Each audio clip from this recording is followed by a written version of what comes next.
Hi, I'm Phil. I'm a psychotherapeutic counsellor and a trauma therapist. Today I'm going to talk about intimacy avoidance and some of the behaviours that people with avoidant personality styles might use to avoid control or sabotage intimacy in relationships.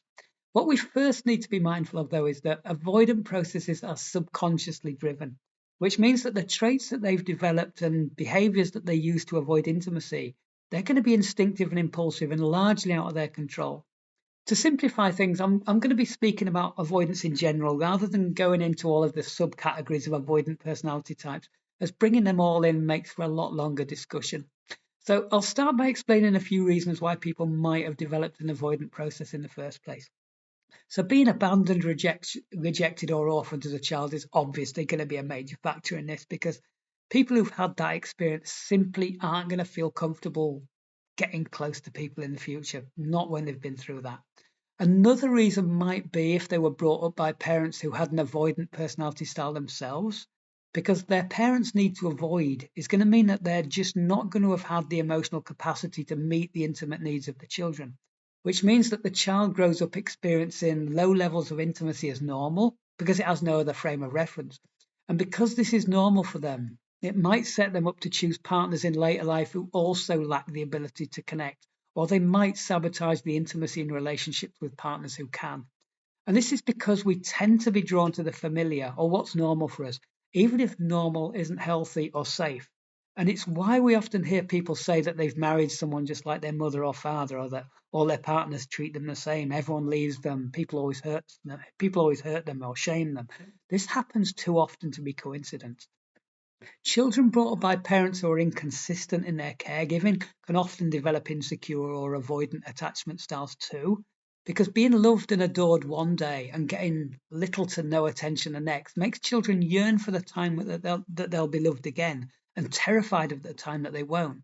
So typically, the child learns to not trust intimacy as it keeps getting taken away. And as they grow up, that belief stays with them, telling them that anyone who loves them today might abandon them tomorrow. So to avoid or sabotage the intimacy in their relationship before that happens is going to be an appealing option for them. Another reason might be because our parents made us consistently feel smothered or overwhelmed. So this could be because we were brought up by overprotective, controlling, or obsessive compulsive parents who wrapped us up in cotton wool or who organized or controlled every moment of our day so they felt okay. So also in effect, they're like the child was used as a teddy bear to soothe the parents' needs, as this can leave children feeling smothered in the relationship and helpless and terrified outside of it. But it can also do the opposite and create dependent personality types or seek out people to cling to or do everything for them because that's the only way that they can find security because they've developed no identity of their own. They need someone else to do everything for them. And in relation to smothering, we need to remember that any level of intimacy might feel smothering for someone who got little to no intimacy in childhood. And that's a really important thing to remember if you're someone who's in a relationship with someone with avoidant traits. So those are a few of the ways that might result in people developing traits of an avoidant personality. And how much they're going to need to avoid intimacy is going to depend upon how far along the intimacy tolerance scale they're at.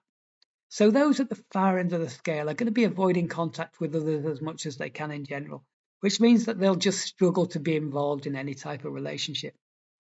But people elsewhere on that scale might not be in a consistent state of avoidance, which means that they're going to be able to tolerate some connection with others before their defenses activate.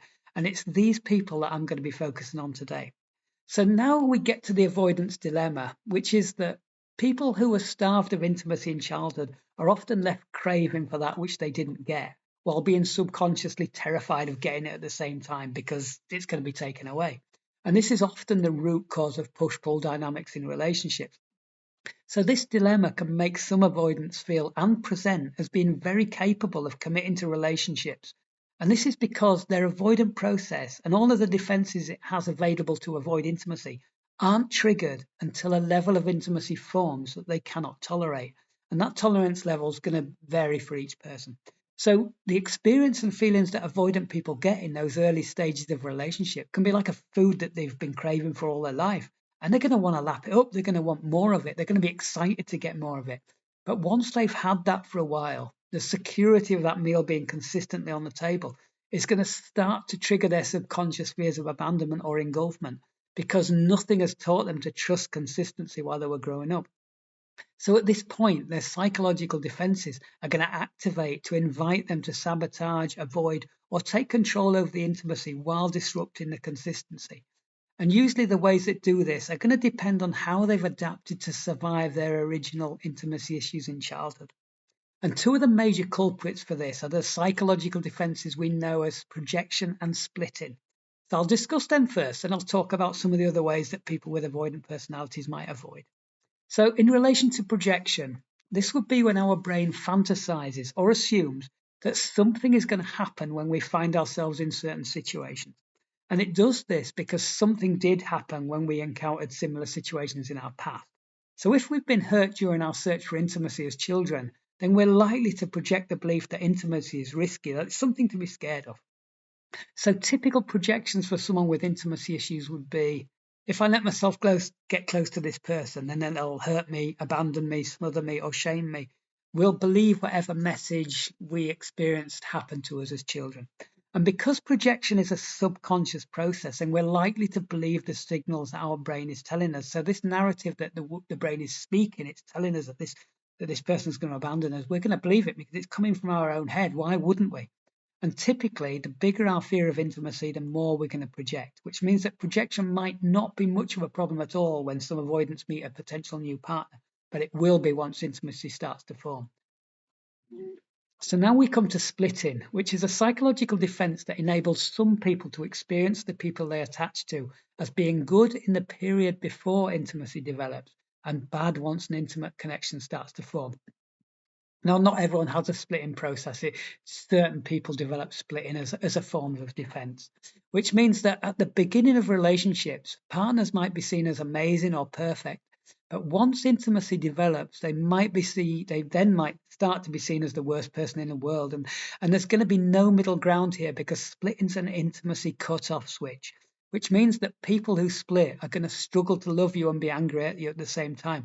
They just aren't going to be able to remember all the nice things that you did with them before the split, because all those nice things are actually what are causing the split, because those are what are causing them to be scared. So they can't remember all of that. They don't want to. The brain wants to separate them from that. That's scarier. It's easier to be angry at you. And how long you remain bad to someone who splits is going to depend on the avoidance needs of the person with the splitting process. For some, to experience you as bad for an hour might be enough for them to reset their intimacy meter, and then they'll see you as good again, while others might continue to see you as bad for the rest of their life. They need to. You've got too close to them. You're seen as dangerous. So if we look at splitting as being a historical psychological defense, then we could say that its purpose is to help children to manage feelings of abandonment that get triggered when their parent isn't able to be consistently there for them. And the splitting process in the child's brain does this by activating an ego defense, which invites the ego to replace abandonment fear with anger. So, in effect, they feel angry that their parent has left them and gone out of the room rather than terrified that their parent is not coming back. So, it makes sense. So, if children continue to grow in healthy, nurturing environments, they eventually begin to trust and rationalize that when their parent leaves the room, that they will eventually come back and they will be smiling and they will be happy to see them. They don't project that the parent won't return or the parent will return angry at them. So the splitting process is deemed obsolete and it's no longer used to manage their insecurities. They've developed a personality style that doesn't split. But if the child doesn't get consistent care, then the child might continue to utilize splitting as an abandonment management tool, which means in later life, if they perceive someone is not giving them adequate attention, the ego might take over and feel rage towards that person like they did towards their parents. So if we look at splitting reactions on a scale, we could say that people at the low end of that scale might suddenly start to feel irritated by their partner or find faults in them that are off-putting, just enough to sabotage the intimacy, but not enough to cause a serious rupture to the relationship. But people who respond from the higher end of the splitting scale might become overly aggressive, start smear campaigns that convince others that their partner's bad, have an affair to get back at their partner passively, anything really that has the potential to seriously put intimacy beyond repair. So now I'll describe in a little more detail how projection and splitting can make avoidant people feel. So typically for avoidance, when relationships deepen, the thought of contact with their partner often starts to create negative emotions. And if they can override this and meet up and spend time with the partner, then physical contact is probably going to be the next barrier they have to deal with, which means that the desire to hold hands or hug or sit close to them might just stop or diminish over time, or physical touch will just start to feel too uncomfortable to bear. I mean, some people I've worked with who have avoidant processes, they said that they've even started to physically flinch when their partner touched them, and others have described physical contact as feeling like a burning sensation or so constricting that they feel smothered or unable to escape. So even a partner putting a hand on their shoulder might feel like they're being pinned down. So this aversion to emotional physical contact is likely to make sex problematical. And to manage this, people with avoidant processes might start controlling how or when sex is performed, or they might use it as a means to solely pleasure themselves or to seduce others. So, in effect, sex might still be practiced, but it will somehow have had the intimacy element removed. Others might feel so repulsed or angered by the attempts of their partner to initiate sex with them that sex becomes something that eventually becomes taboo in the relationship. And for some, they might only be able to have sex after some sort of drama has disrupted the intimacy enough, so they no longer feel the need to avoid. Controlling your partner is also another way to avoid or manage intimacy, as control replaces intimacy with an experience of power or safety. So, in effect, when people use control as an intimacy defense, initiate touch or become closer to their partner, it will be on their terms and for as long as they can handle, and then the control will take over. Having affairs or gaining a lot of attention from a lot of people or drama creation, these are all of the ways that avoidant people might use to avoid intimacy, because it's unlikely that they're going to feel that terrified of being abandoned or rejected by people if they've got lots of other sources of attention on tap. And when it comes to partner choices, many avoidants feel a strong pull towards other avoidants or people who are married or emotionally or geographically unavailable or inappropriate covert relationships that cross work or ethical guidelines. Something where risk is the focus rather than the intimacy, because then they can be stimulated by the danger or the excitement. So that doesn't become intimate. Caretaking personalities often have avoidant elements to their process too, and they avoid intimacy by taking on a sort of rescuing role, because when they're rescuing or taking care of their partner, they're replacing intimacy with service, which can make staying in relationships more bearable for them, which means that caretaking personalities are likely to be able to stay in relationships for far longer, but only if their partner allows them or needs them to take care of them. Because without that service being there, they'll have to deal with their avoidant issues. And finally, a biggie for some avoidance is that they'll eventually start to pour themselves more into work or hobbies and pastimes that don't involve their partner. Anything really that gives them time away. And to them, it'll feel like it's the passion that they have for their hobby or their job that makes them want to spend so much time doing it. Where a big part of what they're enjoying is the break from the intimacy, almost like they're trying to escape from the deep-rooted attachment fears that are bubbling up to the surface when they spend too much time around their partner. So for the brain to generate an interest or a yearning to be elsewhere or to do this fantastic hobby, that's going to be appealing for the avoidant. So adapting or changing avoidant processes is that it's going to be a complex problem, because the work that helps address the problem can also trigger the avoidant behaviors. And so many clients leave therapy because the therapeutic relationship triggers their attachment issues. Clients who stay through the process to analyze their reactions to the therapeutic relationship, they often generate some good awareness over time, which they can use to better manage their reactions to intimacy triggers within other relationships. So really, the most beneficial thing for avoidance when they come to therapy is to practice forming a connection with the therapist, because in that connection, all of these avoidance feelings and experiences within their body are going to are going to start to activate. So if we can discuss them and process them within the therapeutic sort of setting, it gives us an opportunity to examine just how relevant some of these reactions and behaviors are. And if we have a partner who we think has avoidant traits, then we need to be mindful of our limitations when it comes to helping them address and deal with their intimacy issues. Because those issues were there long before you came along, and their reactions to intimacy are more than likely hardwired into their biological system. which means that their reactions to intimacy are instinctive. So you aren't going to be changing that anytime soon. People with intimacy issues need to gain a greater understanding of their psychological process gradually over a significant period of time, which means that obvious advice from partners on how they should be or shouldn't be acting, even if it's good advice, is not going to be the most productive way to get them to trust the situation. And the more you try to get them to spend time with you or challenge their behaviors, the more likely they're going to act out to sabotage the relationship further or pull away completely. So, in effect, less is more and slower is better with a lot of people with avoidant processes, because less intimacy sets off less defenses.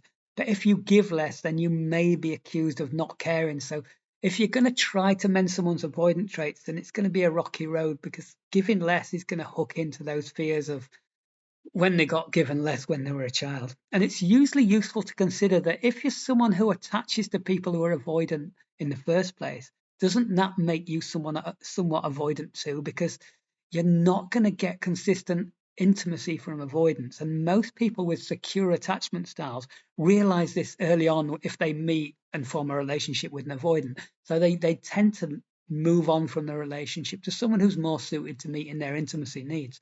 So it's not fair for us to be blaming avoidance for sabotaging relationships when we too might have intimacy issues that need addressing if we're attaching to avoidance in the first place, and if we're repeatedly attaching to avoidance.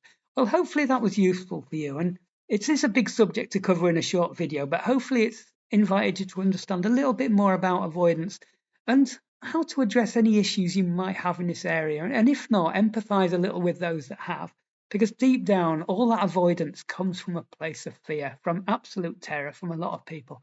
And the instinctive responses that make them avoid and act in maybe inappropriate ways sometimes, that comes from a place of terror. I'm not saying that justifies bad behavior, but it's useful if we can understand where the behavior comes from, where its roots are. If there are any aspects of this that you'd like me to dig a little deeper into, just drop me a message in the comments and I'll see if I can do your video. Well, thanks for listening and take care and goodbye.